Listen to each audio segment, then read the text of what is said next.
Long before we ever called them battles, before trainers and leagues and Pokemon Masters, there was only life, and life had purpose. In a world that was built on balance, one creation tried to defy it. A creation sought to control perfection, but instead, they gave birth to unimaginable power. But power without purpose only leads to war. And yet, even in that chaos, something extraordinary began. Because no matter how powerful one Pokemon becomes, there will always be something stronger than strength itself. Something called heart.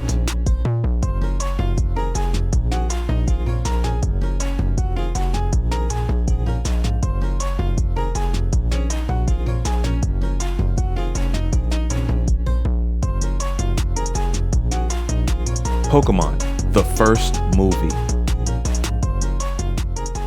Even the name felt prophetic, like the Pokemon Company knew that this was the start of something much bigger than we even realized. For those of us that got to see this movie at any point, there were certain moments that never left us. And it's not just the battles or the tears at the end. Dragonite delivering the mail, Mewtwo putting a Rhyhorn on its back, Ash trying to surf on a Squirtle. Random moments, but they stuck, etched into the memories of generations. This film was underrated, and it left a mark on me far deeper than I understood back then. The animation was stunning. It had that classic hand-drawn textures that made you feel more than you could see. Watching it again, I almost forgot how beautiful this movie was. When this movie first came out, this was the first time the world saw Pokemon like Donphan, like Marill, like Snubbull. And apparently at that time, the world didn't even know there were more Pokemon coming, but yet here they were right in front of us. This movie is the reason Dragonite is my favorite Pokemon to this day. So let's dive in, because there's a lot to talk about today. And for the last segment of this video,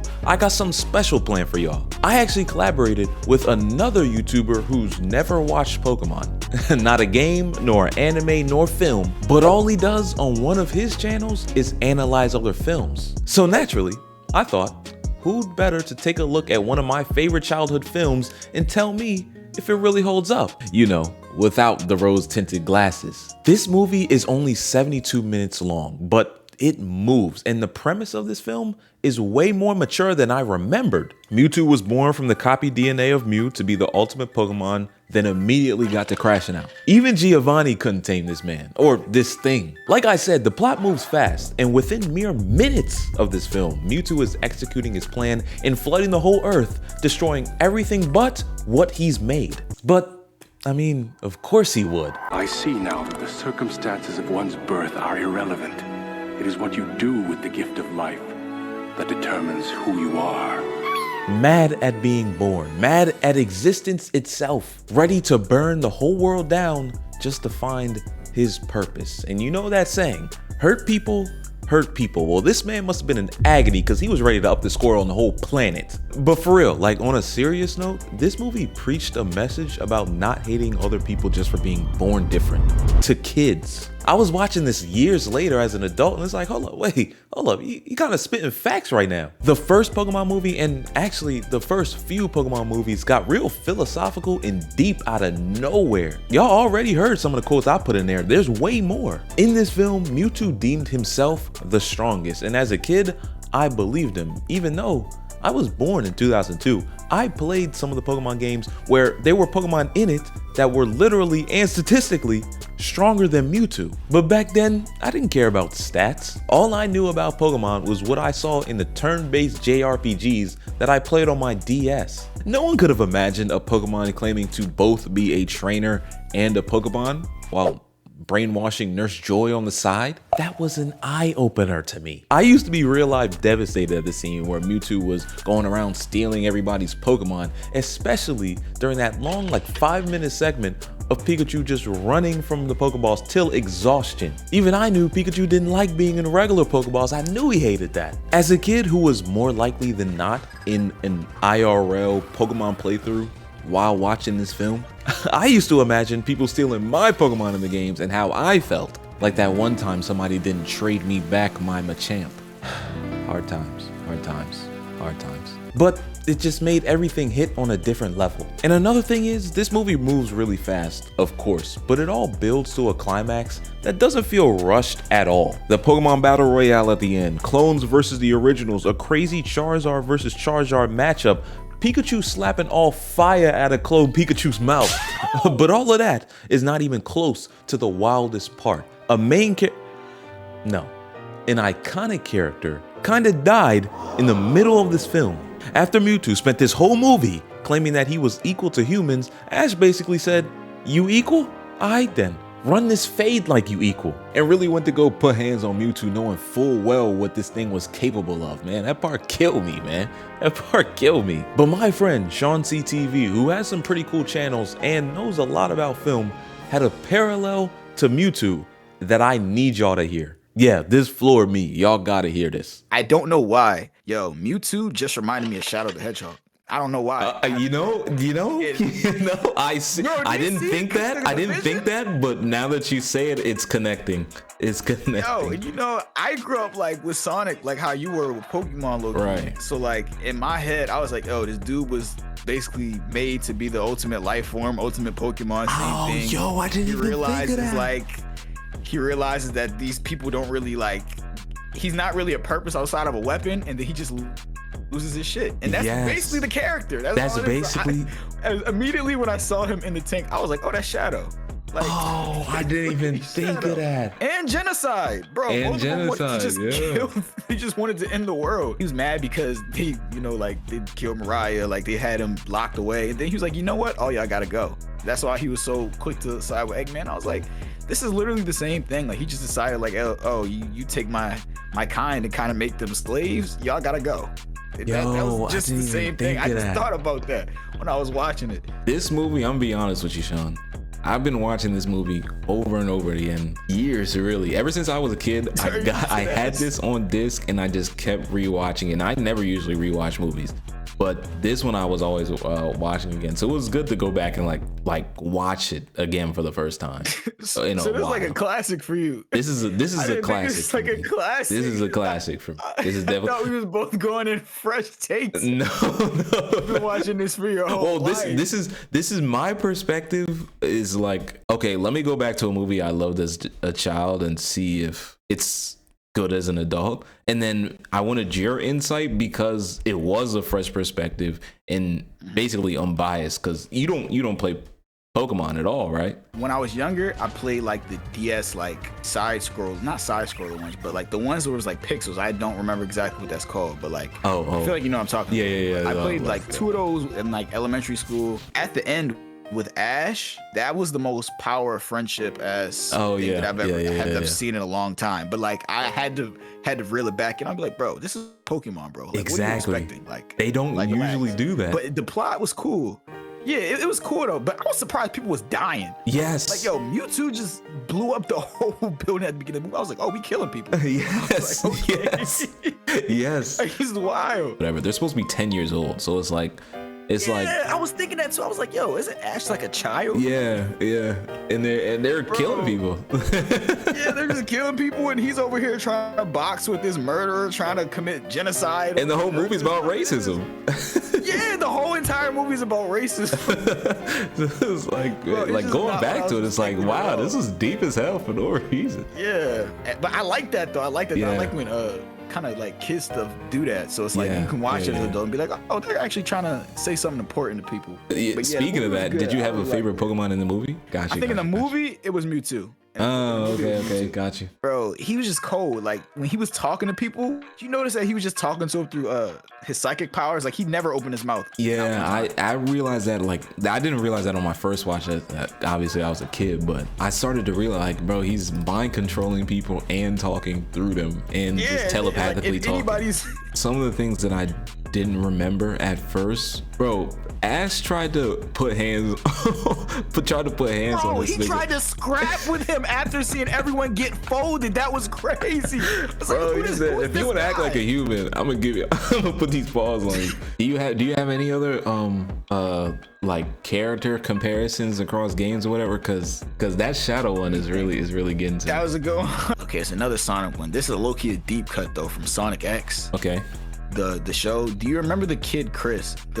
Yeah, he was a human. Literally just a child. human in the show. Yeah. Literally just a human. He reminded me of Ash because I mean Ash isn't stupid or anything, but he just did a lot of things where it's like this is just a dumbass kid. Like, he's just like the kid just in the middle of everything. Yeah, but thinking with his heart, reminded me of not him a his little head. bit. I mean, let me not say he's an idiot, but bro, going to fight with this man that just folded all your Pokemon that like defends you was kind of crazy. And then But, hey, and then got in between the fight and got turned to stone. It's like, man. How did you feel about the pacing of the movie? I feel like it was fast. It was but I mean, very like, fast. It was super fast. Like they were like Mewtwo blew up the lab, go straight to Ash in the Yes. What's that? Yeah. What's the one team's name? It's like Team Rocket? Team Red, Team Rocket. Team Yeah, Rocket. yeah. Or right to them. I had to search who they were at first because I remember them from an old show I used to watch. Yeah. And I was like, why are they so obsessed with Ash? But then I remember they're like trying to get like They're trying steal to steal Pikachu. But it just went from that, and then it was like, oh, it was a tournament. Then they're at the station for the tournament. Then you see Mewtwo basically builds a whole island, which I thought about. I was like, yo, Yeah. it's been like 10 minutes. You've already got a whole secret fortress. But right. Suspend my disbelief. I was like, it was moving. When I loaded up the movie and saw that the runtime was an hour and 14 minutes, I was like, damn. This whole movie Like is short? only an hour. Yeah, that was pretty short. Like animated movies aren't long usually, especially like hand-drawn ones like this. It was some CGI in it, whatever, but which I didn't realize when I was watching it as a kid. But I only realized it was like the door, like his fortress. I didn't realize any other CGI. Not that I know. I think it was the CGI was mainly in the fortress. And also the animation. Speaking the hand-drawn animation, that was beautiful. That was one of the most beautiful Bro, it's parts. timeless, man. Timeless. This right here, I don't know how many. Well, I saw that there's like a sequel to this one. It's like Mewtwo Returns. Yes. And it's yes. other Pokemon movies. I don't know what specifically it is, but like, yo, 90s and like 80s like anime. Yeah. Bro, it's just so timeless. I don't know how like. Do you think Mewtwo was justified? I don't know. First of all, no, he's a crash out. I honestly feel like I put this in my notes too. I feel like the moment where he heard Pikachu literally say, bro, these dudes are our friends. Like, not every human's bad. The movie should have ended right there. Because you should have just had a talk. You should have just heard him out. But he was like, no, you all are fools. And then he just keeps going with this plan of genocide. But like, it's just like, but then I only think that because of how it ended and how he literally had to see somebody almost die for him to be like, oh, maybe humans are okay. Like, I don't know how a Pokemon could care as much for a human like this. But I feel like if you're going to come to that conclusion, you could have just heard the little yellow bastard out. Like, when it was first coming out, like some of the questions about Pokemon the franchise in general was like, is this supporting animal cruelty, or like is it like immorally wrong, which I never cared about as a kid. But watching this movie, once Mewtwo kind of raised the question at first of, is it right to capture Pokemon and train them? I remember as a kid, it was like, is it right? But then they justified it in the movie, and it just made sense to me, and I just use that, my own moral compass. But I questions it because when you think about the whole Pokemon thing in general, it's low key. It's not sick because most of the time, most of the Pokemon are literally like they see it as a friendship. Right. Pikachu's is friend with Ash, and most people are friends with their trainers. But like, I feel like they're consenting. Mewtwo's perspective, he owned.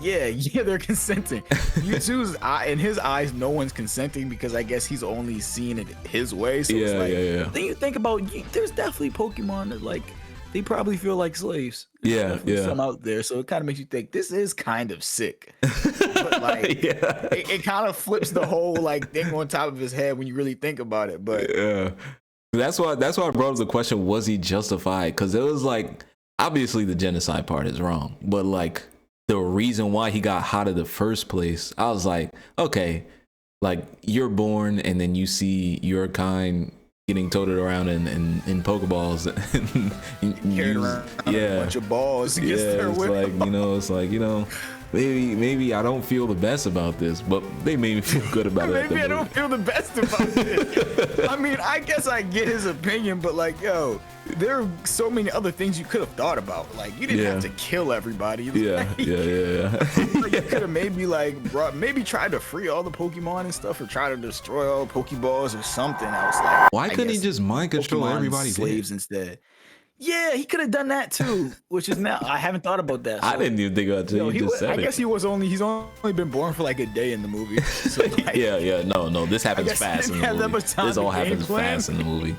Yeah, no, but this movie was so good. But I have to ask you, what were the negatives you feel like? Okay, one thing I'll say was kind of out was what we were talking about earlier, the pacing. Yes. I feel like because the only like anime movies that I've seen from back then are Dragon Ball. I've probably seen most of the, I don't know, I've seen probably like 70-80% of the Dragon Ball movies. Yeah.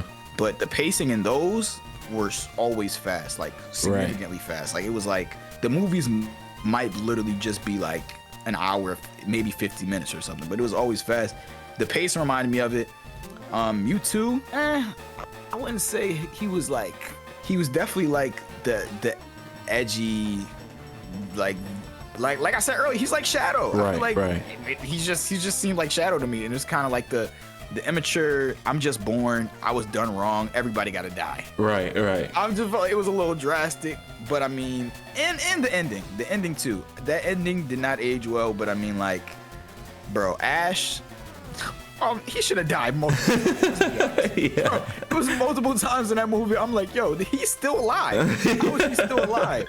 Yeah, no, okay, there was cap. Yeah, but other than that, though, like, I don't really have that many negatives on the movie, other than like, it's really hard for me to come up with real like criticisms for this movie because I've watched it so many. Growing like, up with it for exactly, so long, I'm growing up with it. It's rose tinted glasses.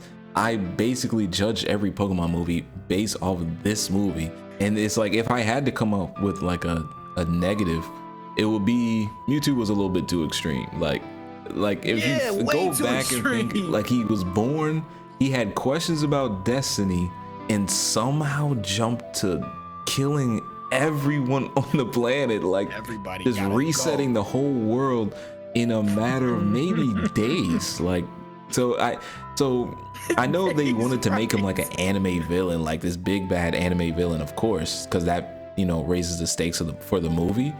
But the decision-making process of how he actually got there is a little bit questionable. It's questionable. Insane. Yo, I got one more. One more. I don't even know if it's a flaw. I just thought it was hilarious, bro.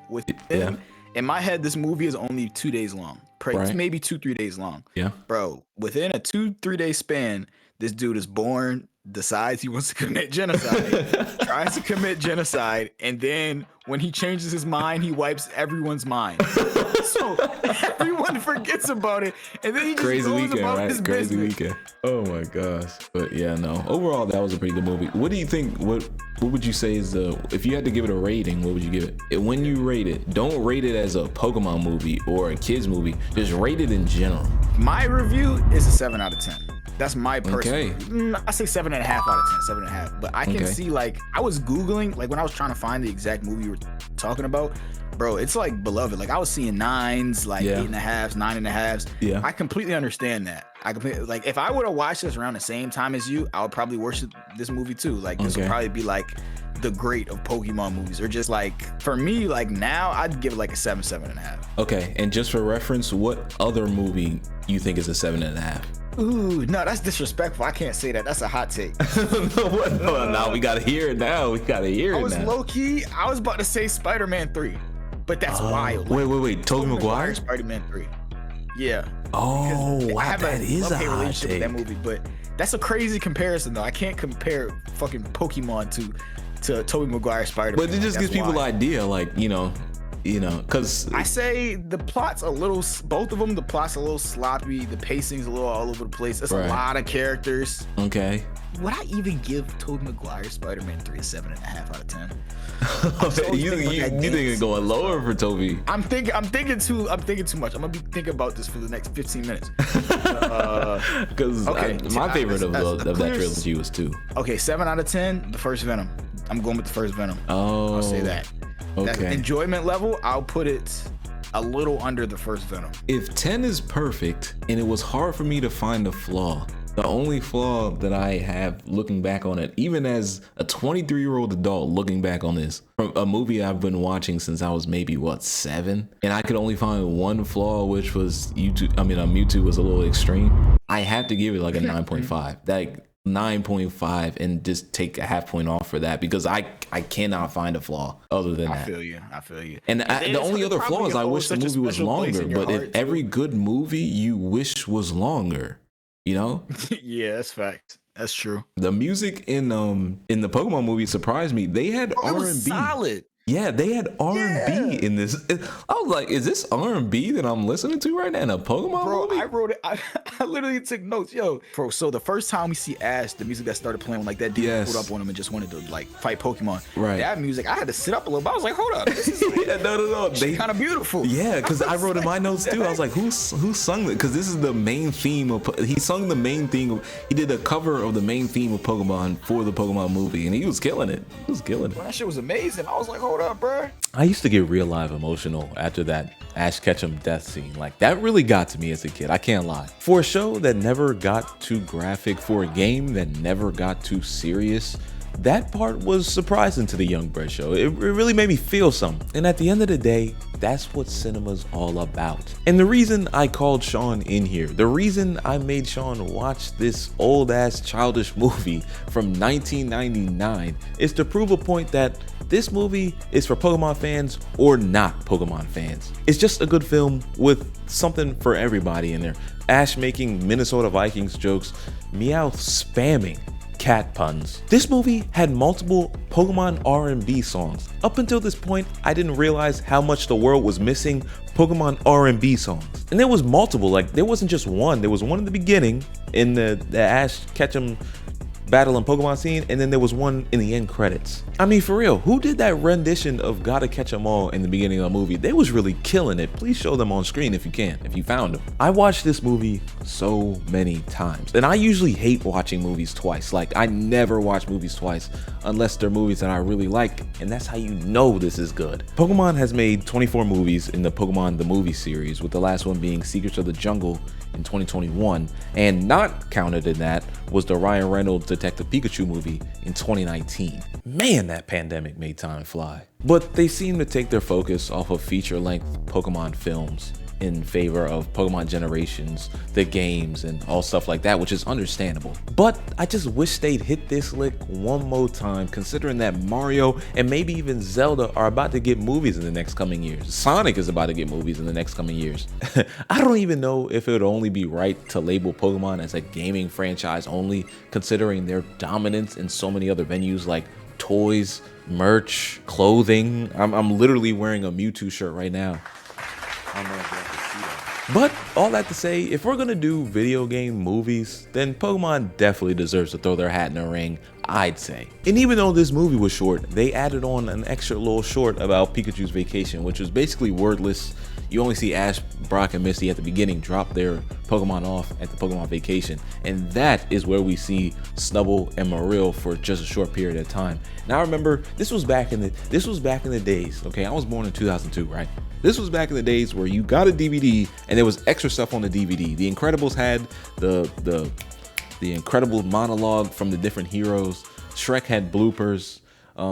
As a matter of fact, I'm pretty sure all DreamWorks films had like animated bloopers. And for this movie, it was Pikachu's vacation. And this was before we got the crazy animations in the games. We needed anything to bring Pokemon alive from that turn-based RPG. It would be literal years. The Pokemon Z to A just came out with a new battle system that was like the anime just a couple weeks ago. It would be years before we see the Pokemon games really turn into like what Pokemon battles look like in the anime, like not turn-based, you know, moving around the screen, all that stuff. So this movie, Pokemon the first movie, of course the Pokemon the series, and this little Pikachu's vacation short meant a lot to young Pokemon trainers in the mid-2000s. I really enjoyed this. Shaun really enjoyed this. We're probably gonna do this for other films and stuff. Like, should we do Ponyo next?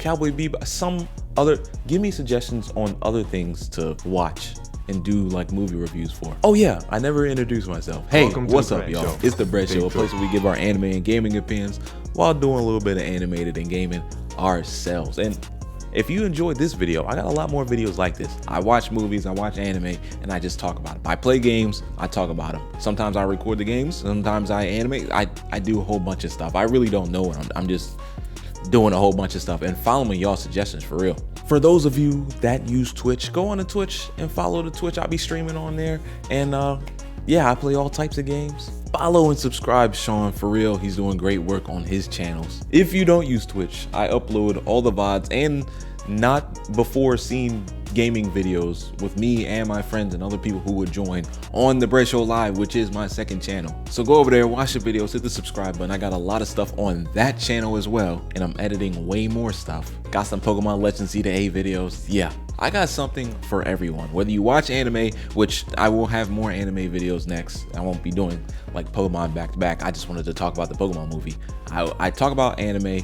I'm watching a few right now. I'm watching Gachi Akuda right now. I'm about to rewatch Naruto, so look out for some Naruto videos. It's been a long time coming. Yeah, I got something for everybody. One Piece, Demon Slayer, Pokemon, whatever your interest is, I got it. Subscribe to the Bread Show, man. If I convince you to subscribe to this point, and yeah, spread love, give inspiration in all you do, and peace out. Welcome to the Bread Show. Take 2.